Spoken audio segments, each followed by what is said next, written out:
तो आइए हम समझते हैं आज की वीडियो में कि दीप्त वस्तु यानी ल्यूमिनियस ऑब्जेक्ट किसे कहते हैं। ठीक है, तो यहाँ से भी क्वेश्चन पूछे जाते हैं, ऑब्जेक्टिव क्वेश्चन। तो यहाँ पे देखिए सबसे पहले आखिर दीप्त वस्तु क्या कहलाता है हमारा। तो जिनसे होकर प्रकाश निकलती है ना, उन्हें हम दीप्त वस्तु कहते हैं। याद रखिएगा आप सभी। ठीक है, यहाँ पे ढेर सारा एग्जाम्पल है आप सभी के लिए विथ इमेज। देखिए सबसे पहला तो आपका सूर्य आता है, हम सभी जानते हैं। ठीक है, इन्हें तो कोई नहीं काट सकता क्योंकि इन्हीं पे पूरा है ना ब्रह्मांड टिका हुआ है। चलिए, उसके बाद आता है आपका तारा। ठीक है, तारा के पास भी अपना प्रकाश होता है। उसके बाद बल्ब आता है, मोमबत्ती आता है ना। ये सभी चीज़ें जहाँ से प्रकाश निकलती है, हमें प्रकाश की प्राप्ति होती है, उन्हें हम क्या कहते हैं, तो ल्यूमिनस ऑब्जेक्ट या दीप्त वस्तु कहते हैं। ठीक है जी, यहाँ पे आप देख सकते हैं ना, ये लाइट हुआ, आपका मोबाइल फ़ोन का स्क्रीन हो गया है ना, सन हो गया, आग हो गया, ये सभी चीज़ें जो है वो दीप्त वस्तु कहलाती है। जिनसे भी आप प्रकाश निकलता देख सकते हैं, उन्हें दीप्त वस्तु कह सकते हैं। ठीक है, चलिए आगे समझते हैं। अब आता है एक अदीप्त वस्तु, है ना। ऐसा भी वस्तु हो सकता है जिनसे प्रकाश की किरण नहीं निकलती हो, उन्हें हम क्या कहेंगे, अदीप्त वस्तु कहेंगे। जैसे आप यहाँ से देखना गौर से, जिनसे होकर प्रकाश नहीं निकलती है उसे अदीप्त वस्तु कहते हैं। जैसे कि यहाँ से आपका सबसे मोस्ट इम्पोर्टेंट जो एग्जाम्पल होता है वो चंद्रमा आता है। ठीक है ना, कन्फ्यूजन सा रहा था कि क्या यार चंद्रमा में तो रात को हम देखते हैं कि यार प्रकाश निकलता रहता है ना, लेकिन ऐसा नहीं है मेरे दोस्त। ये जो चंद्रमा है ना, इनके पास अपना कोई भी प्रकाश की किरण नहीं होती है।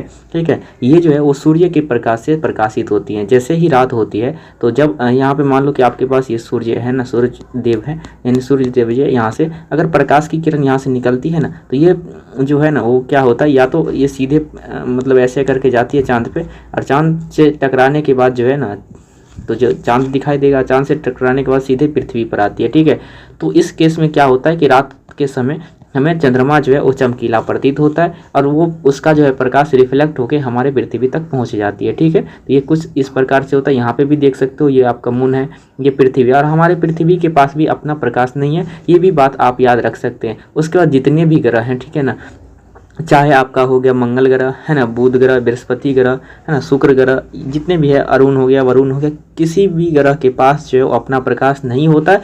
वो किस पे डिपेंड रहता है, तो वो सन पे डिपेंड रहता है, यानी सूर्य पे ही डिपेंड रहता है। ठीक है, याद रखिएगा। इसीलिए ये सभी जो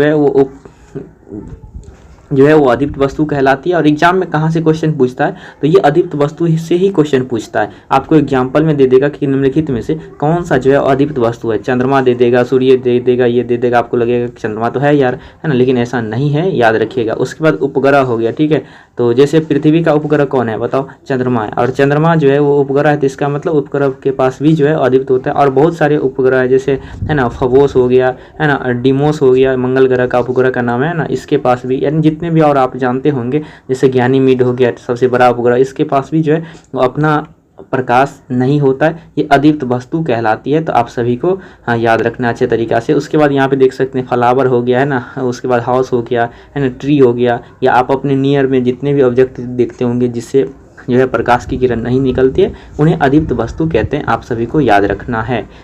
ठीक है, चलिए, तो यहाँ से अगर आपसे हो सकता है एग्जाम में एक बात और बता दे कि अदीप्त वस्तु और दीप्त वस्तु, ठीक है, इन दोनों में आपसे डिफरेंस भी पूछा जा सकता है कि अदीप्त वस्तु और दीप्त वस्तु में क्या अंतर होता है। तो वो बेसिक अंतर आपसे यही लिखना है कि जिनसे होकर प्रकाश नहीं निकलती है और जिनसे होकर प्रकाश निकलती है, और दोनों का जो है वो दो एग्जाम्पल या तीन एग्जाम्पल आप सभी को लिख देना है, ताकि आपको कोई भी मार्क जो है यहाँ से एक भी मार्क नहीं कटे। ठीक है जी, चलिए, तो मिलते हैं अगली वीडियो के साथ। तब तक के लिए ओके बाय। अगर आप लोग चैनल पे नए हैं तो कृपया चैनल को आप लोग सब्सक्राइब कर लीजिए।